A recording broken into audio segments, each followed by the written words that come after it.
اللہ کے محبوب صلی اللہ علیہ وآلہ وسلم تشریف فرما تھے کہ ایک صحابی جن کا نام تھا باعث ابن مالک وہ حاضر ہوئی اور عرض کی حضور مجھے پاک کر دیجئے۔ آقا کریم صلی اللہ علیہ وآلہ وسلم نے فرمایا جاؤ اللہ سے معافی مانگو، اللہ تمہارے گناہ معاف کر دے۔ گئے، توبہ کی، لیکن اضطراب ایسا تھا، کیفیت ایسی تھی، پھر پلٹ کے آ گئے، پھر کہا آقا مجھے پاک کر دیجئے۔ حضور نبی رحمت صلی اللہ علیہ وآلہ وسلم نے ارشاد فرمایا جاؤ اللہ سے معافی مانگو، وہ تمہارے گناہوں سے درگزر فرما لے۔ گئے، پھر پلٹ کے آ گئے، پھر آقا کریم نے پوچھا تجھے کس جرم سے پاک کروں؟ بار بار پوچھتا ہے، بار بار کہا کہ اللہ کی بارگاہ میں توبہ کرو وہ معاف کر دے گا، لیکن پھر تم واپس پلٹ آتے ہو، تمہیں کس گناہ سے پاک کروں؟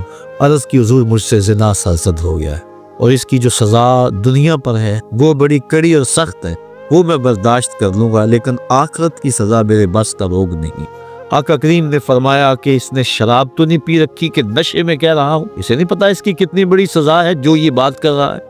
ایک صاحب اٹھے، منہ سونگا، عرض کی نہیں حضور ایسی کوئی حالت نہیں۔ پھر پوچھا آقا نے کہ اس کا توازن عقلی تو ٹھیک ہے؟ صحابہ نے عرض کی ہاں حضور صحیح الحواس ہے۔ اتنے میں وہ 4 مرتبہ بار بار اقرار کر جو کہ حضور میں نے زنا کر لیا اور میں شادی شدہ۔ آقا کریم نے فرمایا باعث ابن مالک کو سنگسار کر دیا جا، سنگسار کر دیا گیا۔ جب ان کو پتھر مارے جا رہے، ایک روایت کے لفظ ہیں کہ حضور مسجد نبوی میں سخت اضطراب میں مبتلا تھے، آنکھوں میں آنسو، کبھی کھڑے ہو جاتے ہیں کبھی بیٹھ جاتے ہیں۔ کسی نے پوچھا بندہ نواز خود ہی تو حکم دیا اور خود ہی رو رہے ہو؟ کہا وہ میرا عدل تھا، یہ میری محبت ہے۔ اب انہیں جب سنگسار کر دیا گیا، حضور ان کا جنازہ پڑھانے کے لیے نکلے۔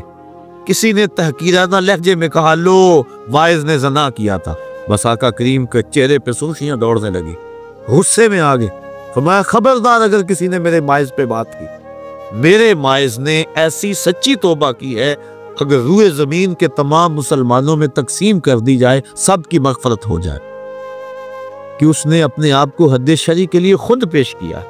اور جب کوئی شخص اپنے آپ کے اوپر حد شرع کا نفاذ کروا لیتا ہے وہ ایسے پاک ہو جاتا ہے جیسے ابھی ماں کے پیٹ سے اس نے جنم لیا۔